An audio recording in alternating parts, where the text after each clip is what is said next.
robot. Moi, j'ai toujours eu cette obsession secrète. Battre un record du monde. Pas juste un petit truc anodin, non, un vrai record, un de ceux qui marquent les esprits. Le problème c'est que pour ce genre de prouesse, il faut une de ces trois choses. Soit des années et des années de préparation intensive, soit un talent surhumain, soit un compte en banque aussi illimité que celui d'Elon Musk. Et honnêtement, comme je n'avais aucun de ces trois atouts majeurs, ces deux records me paraissaient complètement impossibles. Un jeu au placard de ceux qui sont inaccessibles. Mais ça, c'était avant que le destin ne mette sur ma route un test en ligne. 10 petites cases à remplir, 10 verbes à conjuguer. Simple, non? Détrompez-vous. Ce qui rendait ce test fascinant, c'était le tableau de classement. Plus de 4,5 millions de participants. Un score affiché et donc forcément un recordman. Et en creusant un peu, une évidence m'a frappé. La seule entité capable d'être plus rapide que 4,5 millions de personnes réunies dans ce classement, ce n'est pas un humain, ce n'est pas moi, non, c'est un robot. Voyez où je veux en venir, n'est-ce pas? Évidemment, ça ne paraît pas incroyable au premier abord, mais ce défi, je ne pouvais pas le laisser passer. Mais j'allais allier code et record. Oubliez les heures de pratique pour taper plus vite au clavier. Non, j'ai décidé de me lancer un défi. 5 jours. 5 jours ni plus ni moins pour coder un robot, capable de pulvériser son record mondial.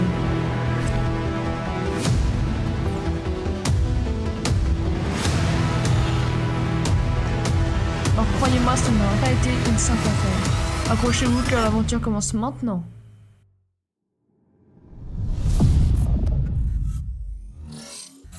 Dès le premier matin, j'ai plongé tête baissée. Des heures de recherche intense. J'ai lu des dizaines de documentations, fouillé des forums, testé des approches différentes. Et finalement, la solution a émergé, limpide. Une extension web. Voilà notre tarot. L'avantage, elle s'intègre directement dans le navigateur, fonctionne sur le site visé, est relativement simple à développer, et surtout, elle est ultra flexible. On peut l'ajuster hyper facilement. Pour donner vie à cette extension, je vais avoir besoin de 7 fichiers cruciaux. Au cœur de tout, il y a le manifest.json. C'est la carte d'identité de notre projet. On y inscrit, par exemple, le nom de l'extension, sa version, une petite description, et surtout les permissions nécessaires pour pouvoir interagir avec les pages web. Ensuite, pièce maîtresse, le content.js. Ce script, c'est le soldat qui va opérer directement sur le champ de bataille, c'est-à-dire la page site du web. Son objectif, remplir les verbes le plus rapidement possible. Mais tout seul, il ne peut rien faire, donc il va s'appuyer d'un autre fichier, un peu comme la base de données interne, le réponse.js. Pas besoin de vous faire un dessin, c'est là qu'on va stocker toutes les bonnes réponses prêtes à être injectées. Pour l'interaction avec l'utilisateur, on a deux fichiers pop-up, HTML et JavaScript. C'est l'interface miniature qui apparaît quand on clique sur l'icône de l'extension, celle qui permet de démarrer l'opération. Et pour finir, l'icône.png pour l'image de notre extension et le background.js qui pour l'instant ne fait pas grand chose et dont l'importance va grandir petit à petit. Le plan est établi, il était temps de coder. Transformer cette théorie en réalité serait fou possible. Jour 2. Le deuxième jour a commencé avec un optimisme prudent. La logique était simple. Une fois que l'extension serait sur le site, le robot devait d'abord cliquer sur le bouton pour commencer le jeu. Une fois la page rafraîchie, il devait identifier le verbe à conjuguer, le taper dans la case réponse, puis appuyer sur la touche entrée pour le valider, et répéter ce cycle 10 fois. Facile, non?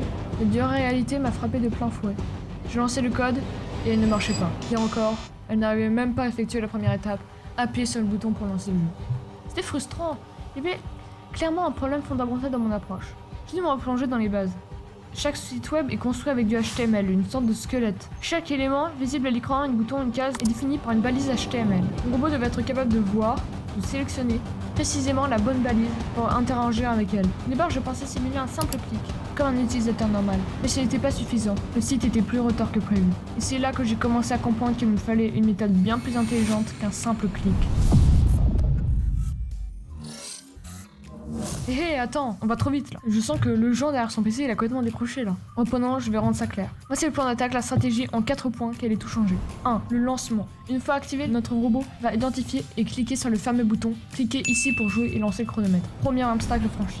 Phase 2, c'est là que ça change, la réponse instantanée. Après avoir cherché, plus besoin de fichier réponse.js. La réponse correcte n'est pas ailleurs, elle est directement dans le code source de la page. Cachée dans un élément, elle est bien là. Le robot n'aura qu'à l'extraire et la coller instantanément dans la case de réponse. Un gain de temps monumental. Phase 3, la validation simple. Une fois la réponse collée, le robot va simplement simuler un appui sur la touche entrée ultra simple, ultra rapide. Phase 4, la répétition express. Et enfin, il ne reste plus qu'à répéter ce processus. 9 fois de plus la vitesse de l'éclair. Go coder ça, le challenge est relancé. J'ai mon 2 avant la présentation, et la panique commence à monter. Honnêtement, Mon robot avait encore du mal. Et cette fonction qui identifie et collait les verbes, et il y avait un gros problème. J'avais finalement réussi à faire en sorte que le robot arrive à cliquer sur le bouton de lancement, certes. Et après la première réponse, c'était le vide. C'était bloqué et il ne passait pas à la question suivante. Ce que je vous ne ai pas dit depuis le début, c'est que le problème était plus profond. La fonction remplir toute réponse fonctionnait techniquement. Elle identifiait bien le verbe correct à partir d'éléments cachés input, type égale hidden, name correct, puis le coller parfaitement dans le champ de réponse. Input type texte, name égale réponse, id égale réponse. Et enfin simuler l'appui sur la touche entrée. Mais l'ensemble ne s'enchaînait pas. En examinant la console du navigateur remplie des messages de débogage dans mon extension et en scrutant le code source du site, j'ai finalement établi une hypothèse cruciale. Le content.js était bien chargé sur la page, mais il n'était pas synchronisé avec le site. Il s'exécutait parfois trop tôt ou sur des pages intermédiaires. La solution était là, dans le background.js, fichier que j'avais initialement mis de côté. Maintenant, le background.js allait devenir le chef d'orchestre. Il allait surveiller l'URL de la page. Si on n'était pas sur la bonne page du jeu, il allait nous rediriger. Et seulement quand l'URL correspondrait parfaitement à la page du jeu, il enverrait un signal, un message clair au content.js pour qu'il se mette au travail se concentre uniquement sur le remplissage des verbes. On code ça. La nuit va être longue. Rendez-vous demain pour le dénouement. C'est le dernier jour. Après avoir codé sans relâche, je lance le test final. Le robot remplit la première case, puis plus rien. Que s'est-il encore passé? J'ai alors découvert l'URL qui avait encore changé. Ce site était un véritable parcours du combattant pour ma pauvre extension. Des ajustements de dernière minute, des lignes de code réécrites à voler. Finalement, le robot finit le test, et beaucoup trop lentement. Le record était toujours hors de portée. Mon obsession par la perfection a pris le dessus. J'avais mis, il y a quelques jours, des time-out, un peu généreux pour laisser le temps à la page et au robot de s'exécuter. Maintenant, il fallait affiner ses valeurs, les réduire au strict minimum. Chercher le point d'équilibre parfait entre vitesse brute et fiabilité à toute épreuve. Chaque milliseconde comptait. J'en ai profité pour signaler le pop-up.html aussi. C'était franchement ignoble et ne rendait pas justice à tout ce travail abattu. Petite touche de design pour le rendre plus présentable. Quelques heures plus tard, le moment est arrivé. Le moment tout attendu. Je me retrouve devant près de 40 personnes. Le stress monte, un nœud dans l'estomac, c'est le grand moment. Au fond de moi, j'ai confiance. Confiance en mon extension. Confiance en ces 5 jours de code achat.